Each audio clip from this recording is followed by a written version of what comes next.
이 시간 우리에게 주시는 하나님의 말씀은 예레미야 1장 18절에서 19절 그리고 38장 28절 그 다음에 39장 11에서 14절입니다. 저희가 자주 그랬던 것처럼 한 번에 이 세 파트의 성경을 다 봉독하지 않고 흐름에 따라서 하나씩 우리가 살펴보도록 하겠습니다.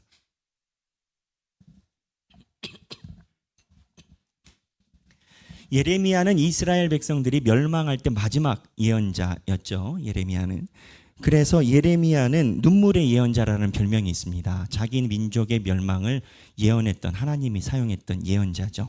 근데 예레미야가 실제적으로 나라가 멸망할 때까지, 그리고 멸망하고 나서 수년간 활동한 것으로 기록이 되어 있는데 40년 정도가 기록했었던 성경 말씀의 기간으로 봅니다. 그러니까 40년이죠.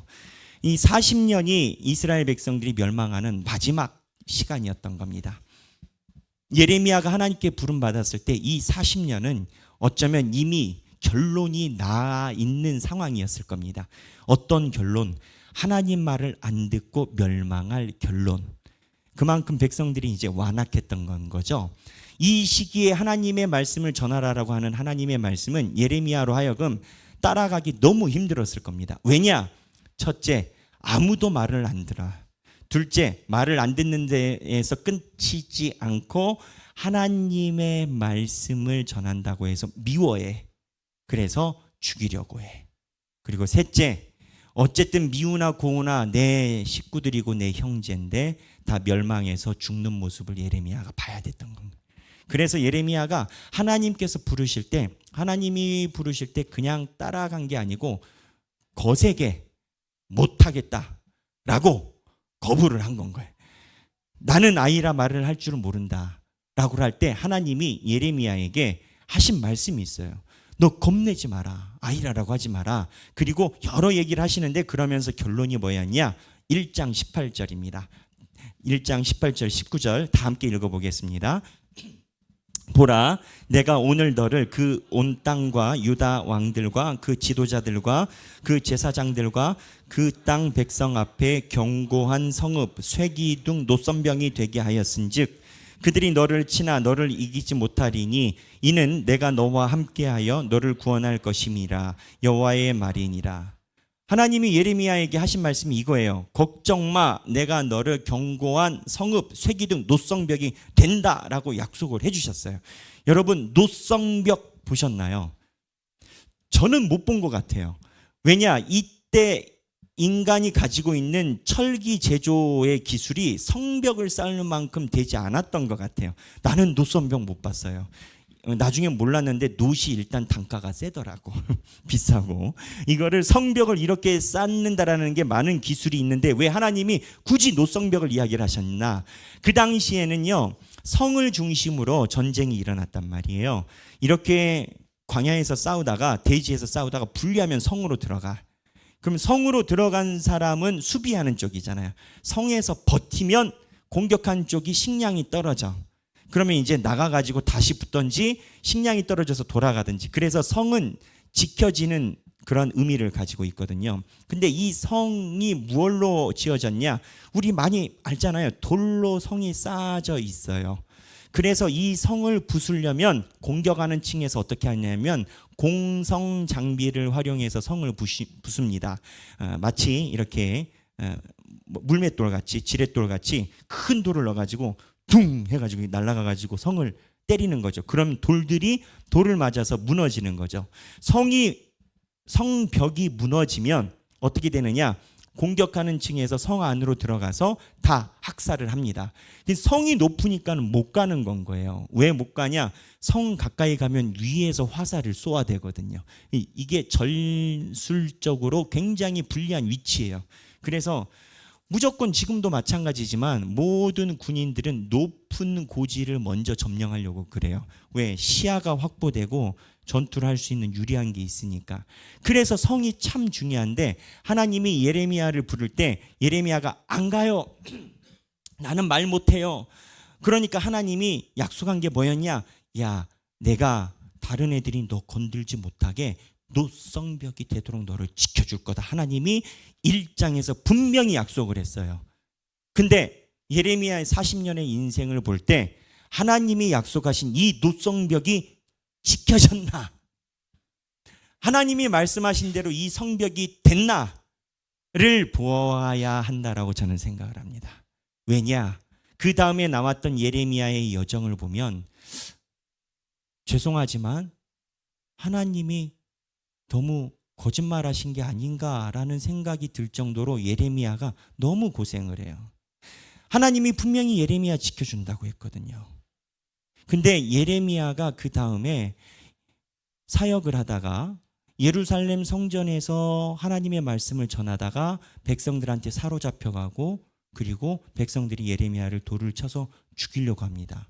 왜 예레미야를 죽이려고 했어요? 예레미야는 이 예루살렘 성전이 무너진다라고 했거든요. 그랬더니 성전을 모독한다고 그런 거거든요. 그때 예레미야가 어떻게 했습니까?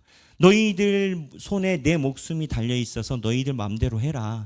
그런데 하나님이 나에게서 너에게 전하라고 한 말이 하나님의 말씀인 줄은 알아라. 예레미야가 강단을 가지고 얘기를 했죠. 그 결론은 어떻게 됐냐면 예레미야의 강단을 보고 사람들이 움찔하고 예레미야 죽이는 걸 유보를 시키죠. 하지만 그때 예레미야와 동시대에 사역했던 우리야는 마지막에 하나님의 말씀에서 두려움이 다가오니까 겁이 나서 도망가고 결국은 죽죠. 제가 보는 포인트는 이 노성벽이에요. 하나님이 노성벽이 되게 해주신다면서요. 근데 예레미야는 죽을 뻔했어요. 그리고 그 다음에도 예레미야의 인생이 비슷해요. 마지막에 시드기야 시대는 여러분들 말씀 훈련 날마다 하셔서 아시겠지만 제가 너무 감사해요. 사실 우리 교인들이 이렇게 말씀에 매진하는 모습을 볼 때 저는 그 생각이 들어요. 하나님한테 가서 요거는 내가 칭찬받겠다. 우리 교인들 성경 열심히 보게 내가 해서. 근데 이제 이게 제 능력이 아니에요. 우리 교인들이 말씀에 대해서 집중하니까 제가 더 나아갈 수가 있고 이러한 우리 성도들의 열정이 있기 때문에 우리 교회가 말씀에 대한 집중도가 매우 높거든요. 날마다 예레미야를 지금 묵상해서 제 기억에 예레미야만 지금 80강을 하고 있지 않습니까? 그래서 이 예레미야의 뒤에 있는 내용을 보면 나라가 멸망하기 전에 예레미야가 어떤 처지에 있는지 성경에 기록되어 있거든요. 예레미야는 바벨론에게 사로잡혀가라고 외쳐요. 예레미야는. 근데 이스라엘 백성들은 바벨론이 싫어. 오랫동안 강자로 있었던 이집트가 가까워.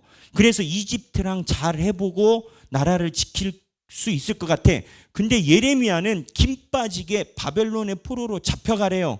하나님 뜻이래요. 그러니까 이스라엘 백성들은 무슨 놈의 하나님의 뜻이 그런 게 있냐.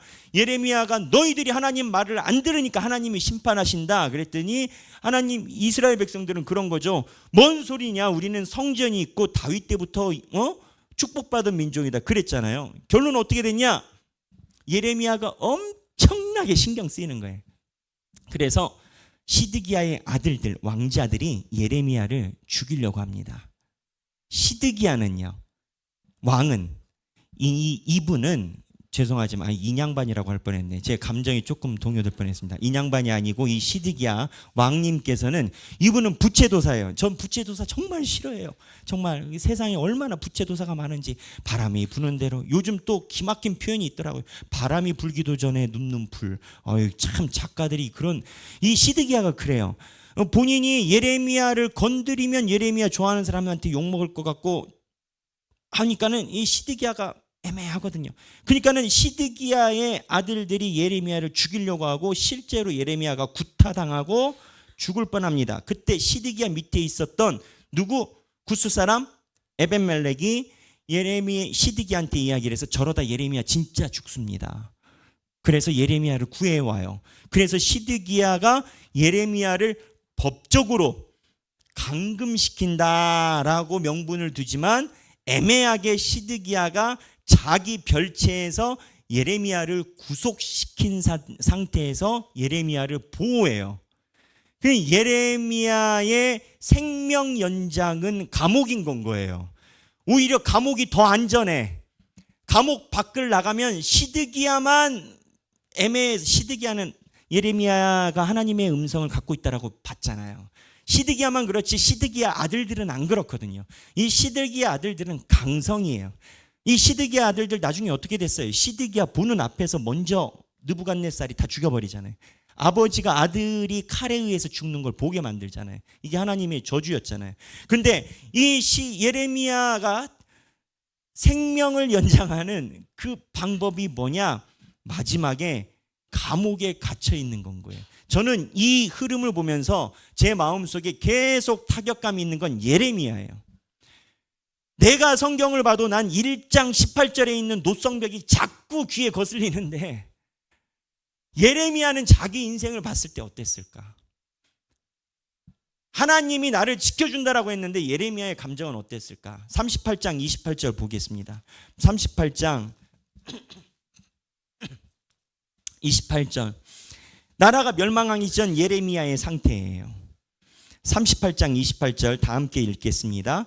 예레미야가 예루살렘이 함락되는 날까지 감옥들에 머물렀더라. 자, 여기에 성경은 28절인데 머물렀더라라고 표현해요.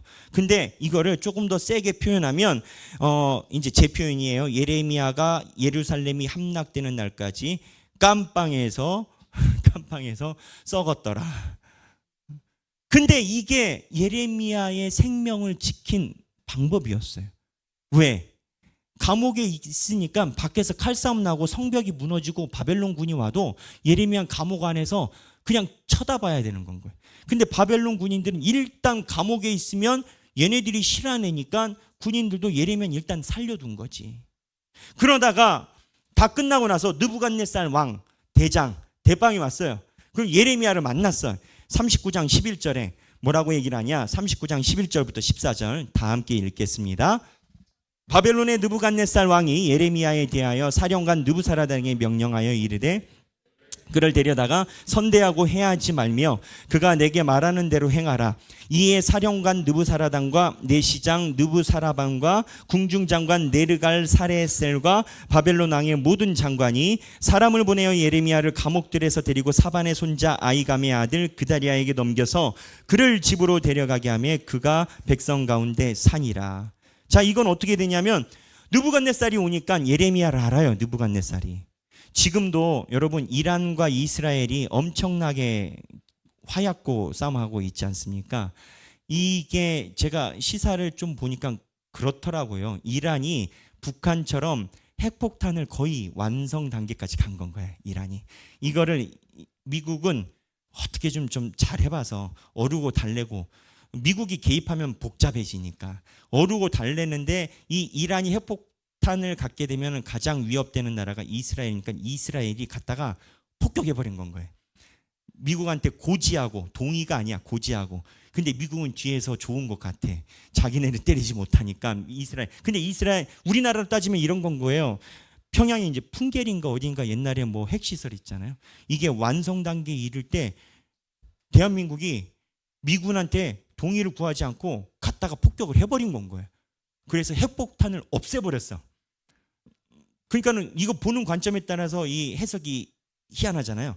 근데 이 모든 것에 대해서 날마다 나오는 게 이란의 지도부들이 도대체 이스라엘이 우리가 알고 있는 이 핵폭탄의 위치를 어떻게 알았느냐, 이걸 가지고 격분을 하고 있다는 거예요. 그 이유가 뭐 때문에?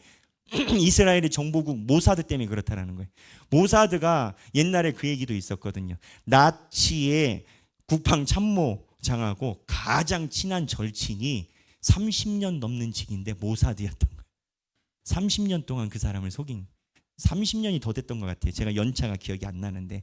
그러니까 이 모사드가 뭐냐, 이스라엘에 있는 정보국이거든요. 정보국이 이 정보를, 이란이 핵폭탄이 어디 있고 얘네들이 어디서 뭐 하는지, 언제 움직이는지, 그 다음에 벙커 밖으로 언제 나가는지 얘네들이 다 한 건 거예요.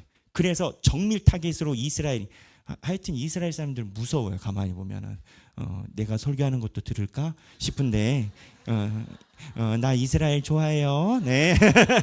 저는 신경도 안 쓰겠지만, 근데 이제 제가 하는 말은 뭐냐면 이런 식으로 바벨론이 예레미야에 대해서 이미 알고 있는 건 거예요. 느부갓네살이. 예레미야가 뭘 외쳤냐? 하나님의 뜻이다. 하나님이 느부갓네살을 통해서 너희들을 벌하실 것이다. 항복해라 그랬거든요. 그랬더니 이 느부갓네살이 예레미야 만나니까 너무 좋은 거야. 나중에 또 만나잖아요. 많은 혜택을 주려고 하잖아요.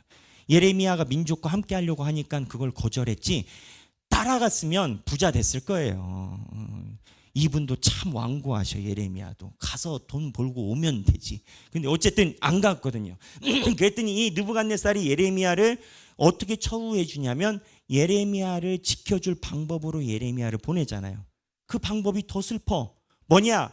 느부갓네살이 총독으로 삼은 사람이 있어요. 그다랴예요. 이 그다랴를 세운 이유가 여러 가지가 추정이 돼. 첫째, 다윗의 자손이 아니에요. 그러니까 쿠데타를 일으킬 가능성이 희박해. 그리고 이 그다랴는 바벨론이 볼 때 여하튼 예레미야랑 친해. 바벨론에 항복하라의 메시지를 그다랴도 외치고 있어. 나중에 그다랴가 그 얘기하거든요. 이 사람이 조선 총독부의 총독이 된 건 거예요, 우리로 따지면. 근데 이 사람에게 점령군인 왕이 예레미야를 보내. 너 그래, 나 안 따라가. 그래, 그러면 그다랴에게 가라고 그다랴와 함께 살라라고 해요. 근데 왜 그다랴냐고요? 성사학자들은 여기서 그 얘기를 해요. 예레미야가 그다랴의 보호를 받지 않으면 나라가 멸망한 분노로 인하여 예레미야 때문에 그랬다라는 사람들의 암살의 가능성이 있을 것으로 추론을 해요. 충분히 가능하지. 나라가 멸망한다라고 외쳤으니까 마지막 순간에는 예레미야가 자기 동네 볼 일이 있어가지고 성벽 나가려고 했는데 예레미야가 간첩 활동한다고 잡아서 죽이려고 했었던 게 왕자들이거든요. 그러니까 제가 이 긴 얘기를 시간이 짧음에도 불구하고 이야기를 하는 이유가 뭐냐? 예레미야 스스로의 자인식이에요. 하나님이 나보고 노성벽이 되게 해준다라고 했거든. 근데 예레미야는 어느 누군가의 보호를 받지 않으면 생명을, 안전을 보장할 수 없는 상태가 지속되는 거예요. 성전에서 외쳐서 나무몽의 사건 할 때도 아이감이라는 사람이 예레미야를 지켜주고요, 에베멜렉이 구해주고, 시드기야가 가둬두고, 느부갓네살이 살리고, 그다랴가 살리고. 그러면 예레미야의 인식에 주여 나를 부를 때 노성벽이라고 하나님께서 얘기를 하셨잖아요. 왜 이렇게 모양이 빠져? 엘리야처럼 그냥 한방 하늘에서 불을 확 내려줘가지고 사람들이 나를 암살할 생각조차 하지 못하게 해주셔야 노성벽이지 라고 예레미야도 생각했을 가능성이 있어요. 왜? 사람이니까. 근데 예레미야에 보면 예레미야가 그런 내용을 이야기를 하지 않아요. 그리고 예레미야의 인생은 정말 힘든 인생이었어요. 왜냐하면 제가 1부 때는 이거 설명 안 했는데 지도 한번 띄워줘 보시겠어요? 예레미야는 눈물의 선지자라고 말할 수밖에 없어요. 지도에 보면 지금 세계 각축전이 이래요. 여기가 유다거든요. 이쪽 유다고, 여기는 다 멸망한 나라들이에요. 여기가 유다고 북쪽에 바벨론이 있어요. 그리고 이집트가 여기 있거든요. 근데 성경의 역사를 보면 여기에서 바벨론으로 포로로 잡혀가서 70년을 살아요. 그리고 70년을 살고 난 다음에 귀환을 해. 이게 하나님이 말한 얘기예요. 하나님의 계획이에요. 근데 바벨론에 70년에 사는 동안에 어떻게 되냐면 이스라엘 백성들이 신앙적인 성장이 급격하게 일어나거든요. 근데 핵심은 뭐냐? 여기 남아있는 사람들하고, 여기 포로로 안 잡혀가고 이집트로 도망간 사람은 하나님께서 다 멸망을 시켜요. 근데 이쪽 담당자는 누구였냐? 예레미야 활동할 때 여기는 우리 에스겔 선지자, 에스겔이 예레미야와 동시대에 여기서 활동을 했고, 다니엘하고, 다니엘이 예레미야 편지를 받았거든요. 그 다니엘과 에스겔을 하나님이 여기서 쓰셨어요. 그러면 하나님의 전략에 1개, 2개, 3개잖아. 여기는 하나님 잘 믿으라 라고 얘기를 하면 되는데 여기 2개가 있잖아. 여기 2개, 너희들 이렇게 살면 망해 라고 누군가는 얘기를 해야 되잖아. 이게 누구냐? 예레미야인 건 거예요. 그러니까 예레미야는 하는 족족 망하는 얘기만 하는 건 거예요. 왜? 하나님이 예레미야한테 이걸 시켰으니까. 그래서 눈물의 선지자인 건 거예요, 예레미야가. 근데 예레미야가 이 인생을 네, 됐습니다. 이 인생을 걸어갈 때 예레미야의 마음이 어떠했겠냐라는 거예요. 구약학자들이 볼 때 이스라엘 백성들은 내세 사상이 바벨론 포로기 이전에는 없었습니다. 내세 사상이 뭡니까? 예수 믿고 천국 간다라는 거 아니에요. 천국 가서 천국 있고 지옥 있다라는 거 아니에요. 근데 유대인들은 내세 사상이 없었어요. 왜? 이스라엘 백성들에게 신이 무엇이냐라고 물어보면 신은 영원한 존재예요. 영원이 뭐예요? 죽지 않는 거예요. 그래서 인간이 죽지 않는 내세를 갈망함은 신과 동일시 되려는 교만과 반역으로 여겼어요. 그래서 이스라엘 백성들 고대 문헌에도 보면 내세에 대한 존재를 찾아보기가 힘들어. 언제까지? 바벨론 포로기 전까지는. 그러니까 무슨 얘기냐면, 자, 우리는 이 땅에서 살아가면서 내가 하나님을 위해서 모든 것을 다 올인했어요. 근데 내가 하나님께 그 상을 못 받았어. 그럼 우리는 자동급부적으로 가지고 있는 기대감이 있어. 내 당대에 안 되면 자녀나. 그리고 내가 하늘나라에 가서. 근데 예레미야는 이게 없었다라고 본다고요. 그러면 내가 갖는 합리적인 질문은 좋다 이거예요.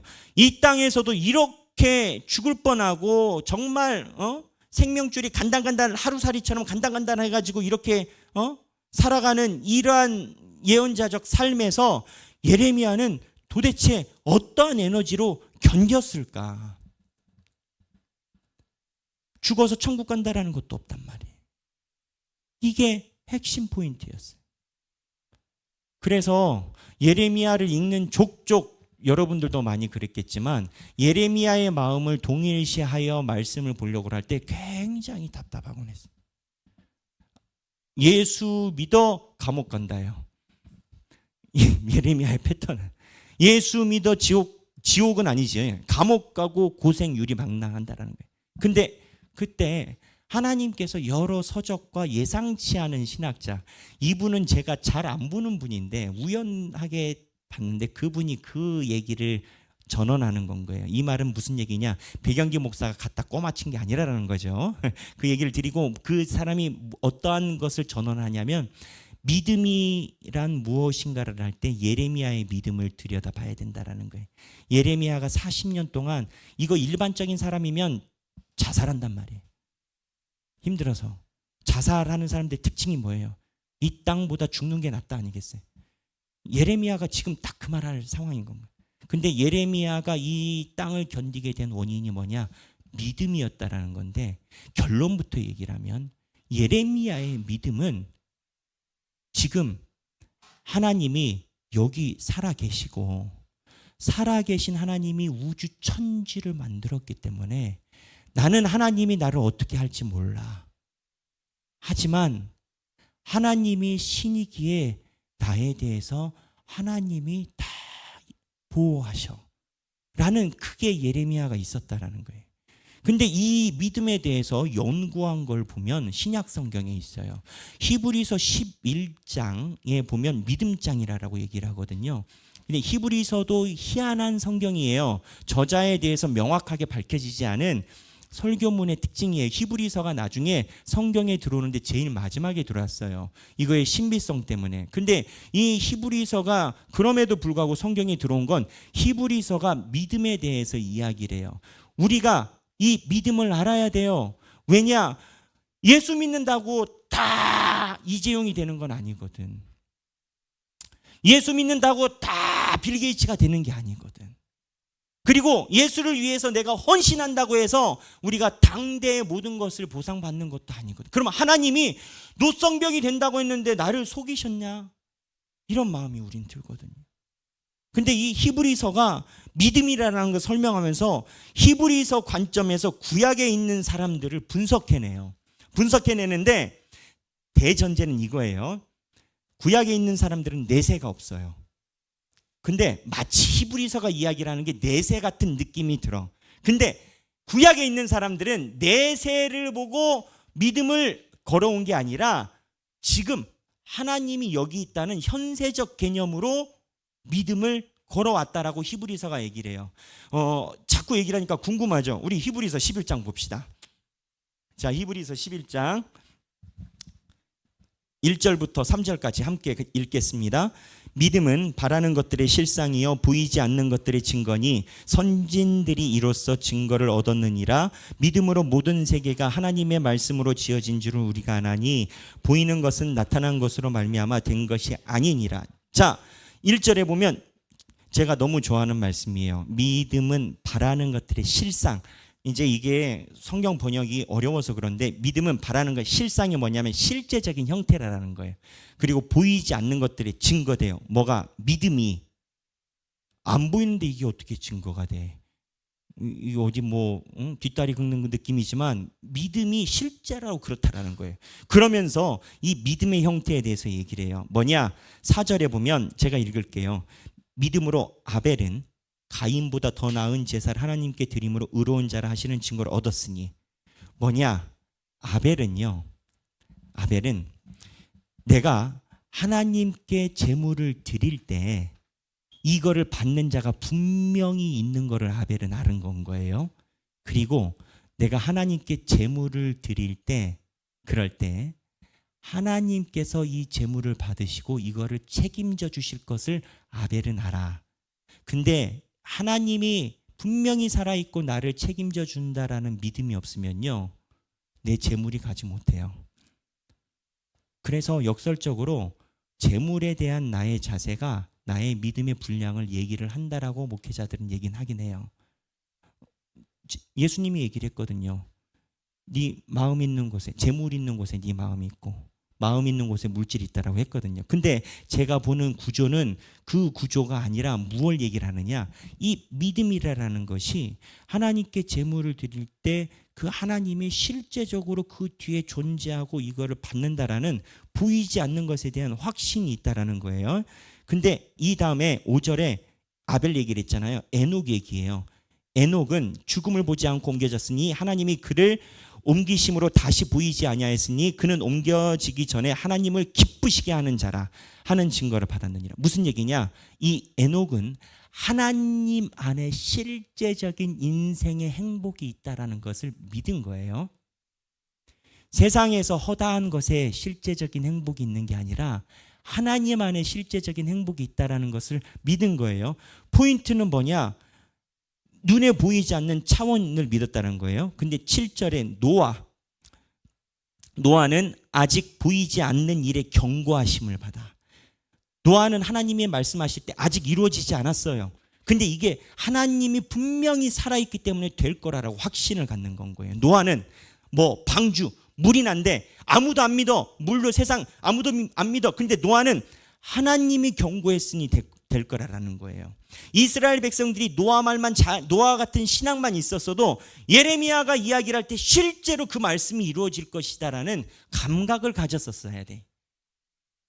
근데 감각을 갖지 못한 이유는 뭐냐? 그거에 대해서 생각이 다르고 이 문제가 아니라 믿음의 문제예요. 하나님의 말씀에 대한 믿음의 문제. 근데 자, 여기 모든 구조가 이래요. 뭐냐면 아벨과 에녹과 노아 그 다음에 쭉쭉쭉 나가는 사람들이 현실에서 지금 실제로 보이는 게 아니에요. 근데 이거를 가져간 이유가 그 뒤에 뭐가 있음을 알았다는 거야. 그걸 믿었다라는 거야. 근데 아브라함은 더 황당해요. 8절에 믿음으로 아브라함은 부르심을 받았을 때 순종하여 장래 유업으로 받을 땅에 나아갈세. 그 부르심을 받았을 때 순종의 장래 유업으로 받을 땅에 나갔대요. 집 나갔대요. 가출했어요. 근데 그 다음 문구가 뭐냐? 갈 바를 알지 못하여 나아갔으며. 하나님이 어딘지 안 찍어줬어. 나오라고만 했지. 창세기 저랑 같이 말씀 오래 봤잖아요. 예전 설교 어딘가 찾아보면 있을 거예요. 성경에 보면 하나님이 내가 본토 아비집을 떠나 내가 내게 지시할 땅으로 가라라고 했지만 성경의 원문에 의하면 어딘지 안 지시하셔요. 그래서 아브라함이 일단 나간 건 거예요. 근데 이렇게 애매모호한데도 나가게 된 아브라함의 동기는 뭐냐? 이게 하나님이 실존하고 우주를 만든 실제 신이다라는 확신이 있었기 때문에 그 불완전성을 현실에 무시를 해버린 건 거예요. 그 다음에 사라도 11절에 믿음으로 사라도 자신도 나이가 많아 단산하였으나 잉태할 수 있는 힘을 얻었으니. 아브라함이 100세 때 사라가 몇 세일까요? 사라가 그때 아이를 낳아요. 90세? 그죠? 여러분 90세에 등남하시길 축복을 한다라고 하면 여러분 아멘 하실 건가요? 90입니다. 90 여러분. 근데 사라가 안 되는데 하나님이 말했을 때 믿었단 말이에요. 근데 이러한 믿음에 있는 모든 기본 베이직을 히브리서가 뭐라고 보느냐, 이 다음이 중요해요. 16절에 다 함께 읽겠습니다. 그들이 이제는 더 나은 본향을 사모하니 곧 하늘에 있는 것이라.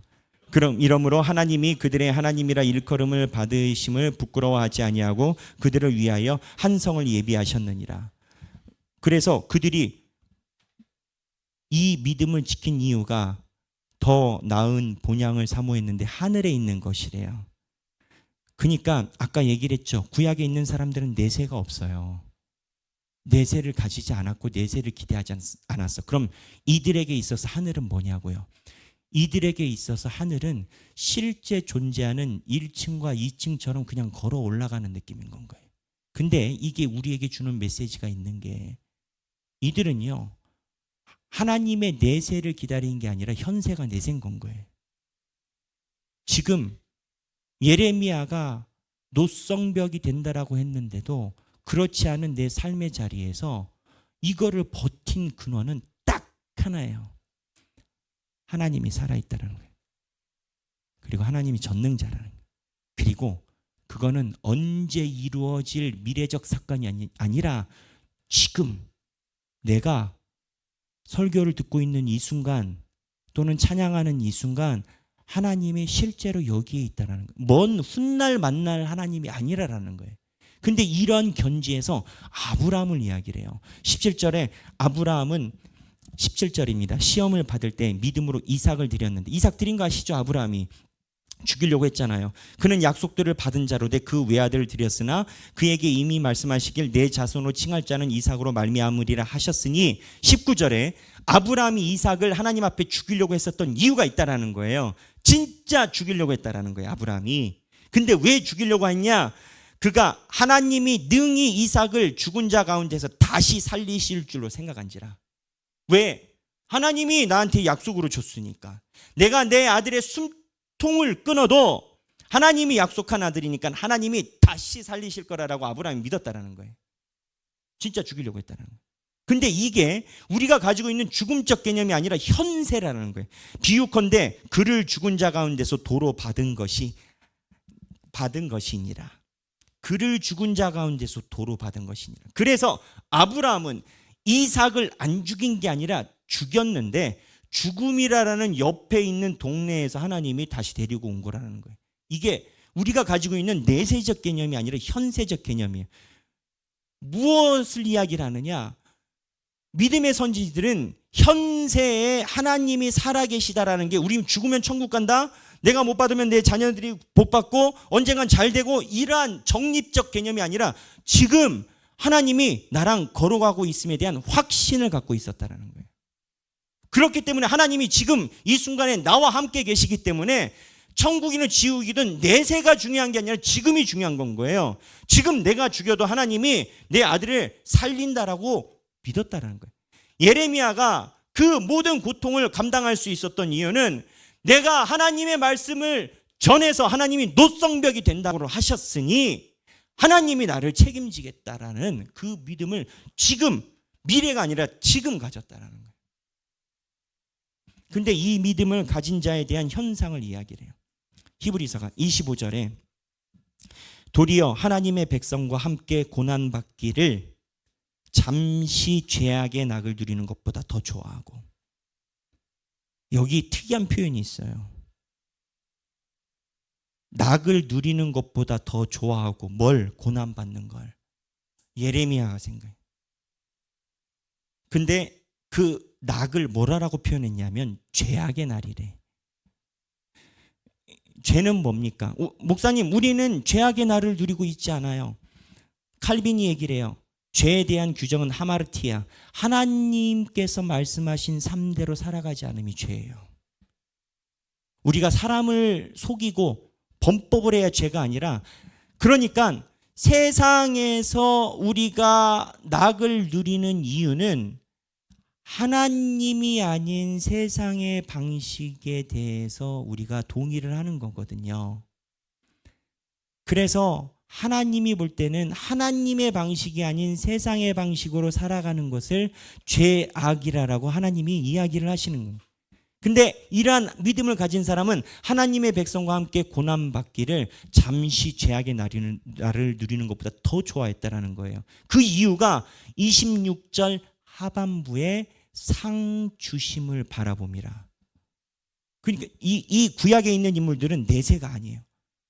그리고 35절에 어떤 이들은 더 좋은 부활을 얻고자 하여 심한 고문을 받되 구차히 풀려나가기를 원하지 아니하였으며.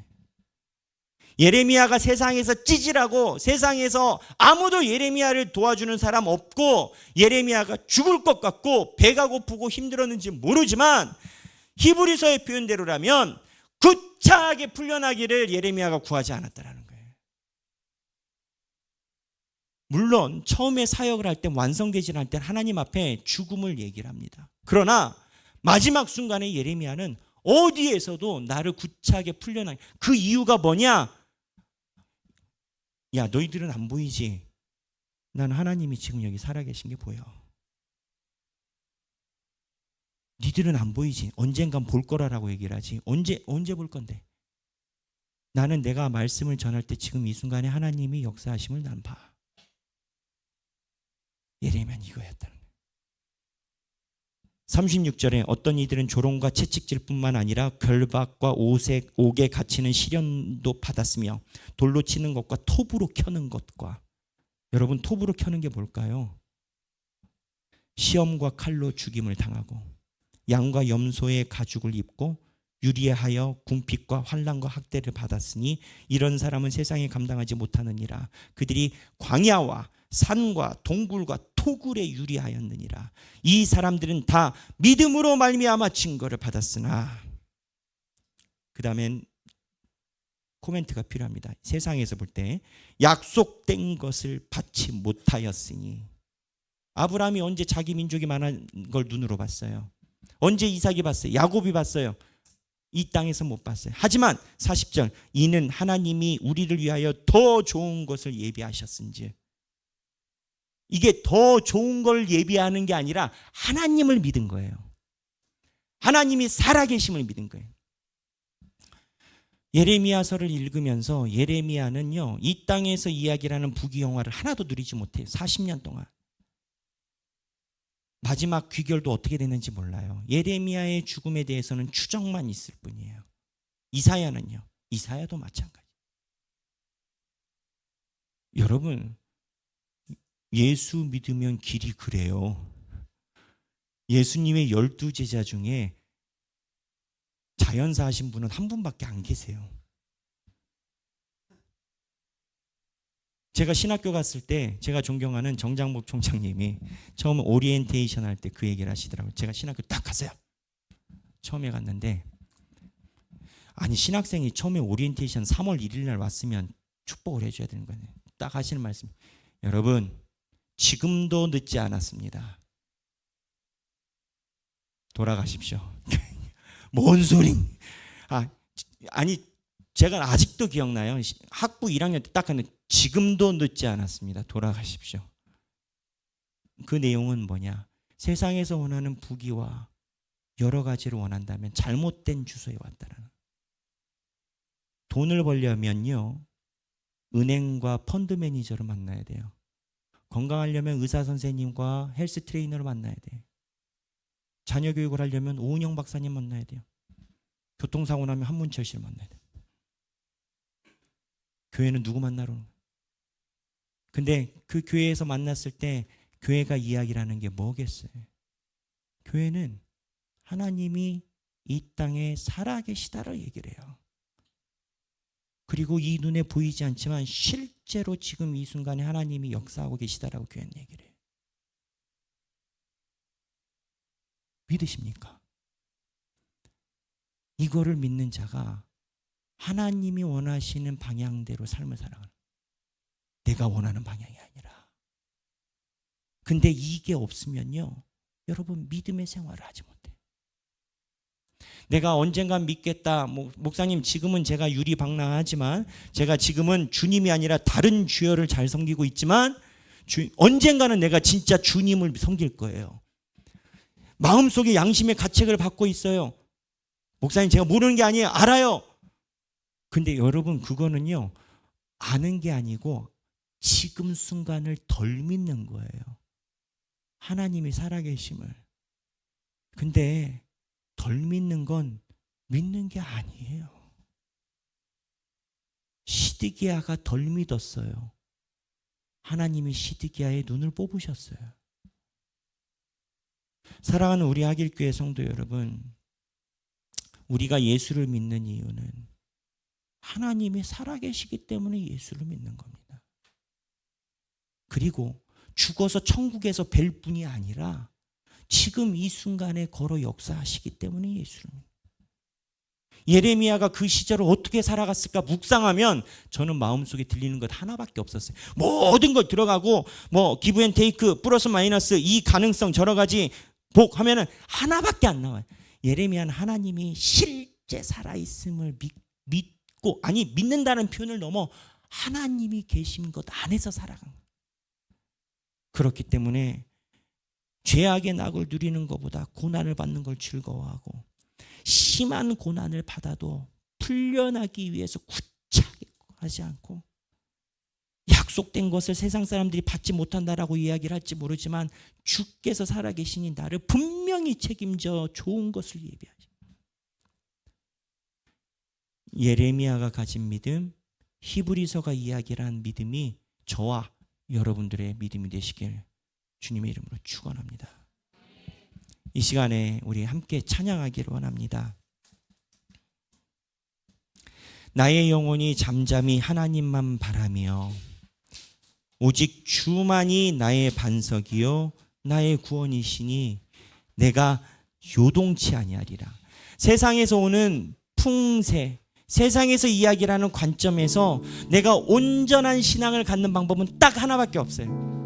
하나님이 정말 살아계시냐 살아계시지 않냐를 나에게 거듭 물어봐서 주 앞에 점검을 하고, 나의 믿음의 약함을 주께 구하면 주께서 하나님이 살아계심을 나에게 믿음을 선물로 주신다 했어요. 구하라 그러면 너에게 주실 것이요 찾으라 그러면 찾을 것이라라고 예수님이 얘기를 했어요. 그 본문이 돈 많이 달라는 거 구하라는 게 아니에요. 믿음을 구하라는 메시지 안에 있는 본문이에요. 내가 하나님이 살아계심이 안 믿어지면 구하라 이거예요. 그러면 하나님이 그 믿음을 상으로 주신다라는 거예요. 내가 이 땅에서 살아가면서 믿는 것처럼 안 믿는 것처럼, 하나님의 교회를 간 것처럼 안 간 것처럼 이도저도 아니면서 계속 살아갈 것이냐, 진짜 하나님이 오늘 이 시간에 살아계시다라고 고백하며 증언하며 살아갈 것이냐는 내가 하나님께 구하기에 따라 달린 거예요. 오직 주만이 나의 반석이요 나의 구원이시다라고 분명하게 증언할 수 있는 자가 하나님의 품 안에 거할 줄로 믿습니다. 우리 다 함께 찬양하겠습니다.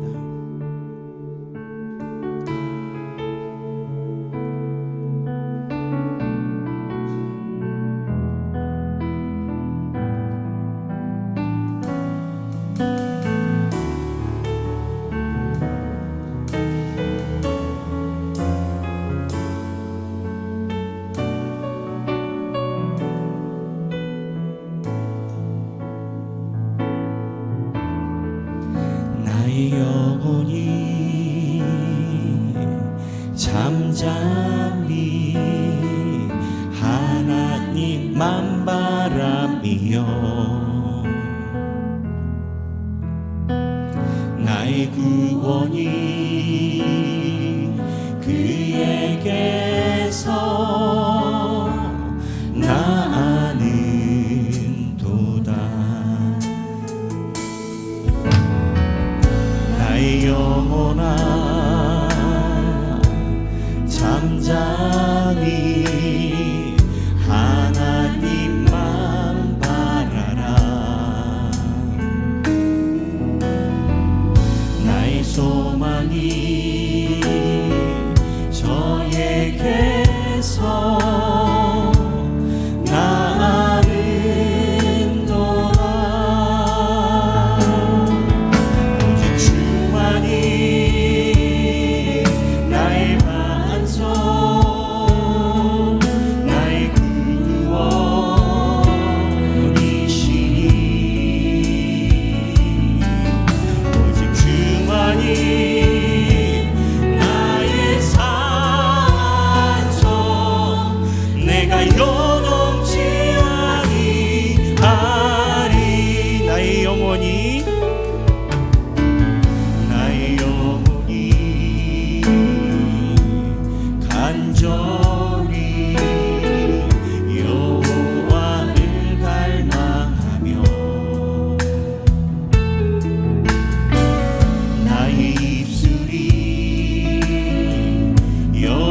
나의 구원이시니 주만이 나의 산성 내가 오직 주만이 나의 반석이요 나의 구원이시요 주만이 나의 반석 나의 구원이시니 주만이 나의 산성 우리 시간에 성령님의 음성 따라 각자 믿음을 간구하며 기도하겠습니다. 각자 기도하겠습니다. 주여 우리의 믿음이 약함을 용서하시고 아버지가 살아계시면 살아계신 것이요 계시지 않으시면 계시지 않은 것이지 살았다 죽었다고 어디 있겠습니까? 주여 주를 믿으면 믿는 것이요 안 믿으면 안 믿는 것인데 우리는 어떠한 자세에 주를 바라보고 나아가는 것입니까? 주여 오직 주만이 나의 반석이요 나의 구원이시요 내가 어려운 상황 속에 내가 도굴에 고하고 궁핍과 환난과 확대를 받아도 주여 주님이 주시는 심한 그러한 몸 속에 놓여 있어도 부활을 얻고자 하여 구차히 풀려나기를 원하지 않고 하나님께서 상 주시기를 바라보는 사람을 위해서 믿게 하여 주옵소서. 주여 하나님의 살아계심이 나의 삶의 모든 것이 되게 하여 주옵소서. 주여 우리의 삶을 인도하여 주옵소서. 주님 우리의 삶이 온전히 주님을 믿게 하여 주옵소서. 하나님을 믿게 하여 주옵소서. 하나님의 살아계심을 발망하게 하여 주옵소서. 하나님의 교회를 랩스여로와 하나님께서 인도하시고 하나님께서 레비케어로 랩스이는 우리의 삶에 역사하심을 온전히 믿음으로 나가며 레케이오레메스 주님의 믿음 속에 우리가 거하게 하여 주옵소서. 주여 레메키오레스 주님의 성령으로 우리가 간구하오니 주여 레메키오레 주님의 인지하심과 역사하심이 우리의 믿음 우리의 마음속에 마음에 내리사 온전히 살아계신 하나님을 믿게 하여 주시고 믿음을 말하는 것들이 실상이요 보이지 않는 것들을 증거로 하였으니 살아계신 하나님에 대한 확신 속에 우리의 인생을 걸어가게 하여 주옵소서. 하나님에 대한 확신 속에 걸어가게 하여 주옵소서. 우리의 삶의 모든 문제가 주 안에 있으니 주여 주님을 온전히 믿게 하여 주옵소서. 주님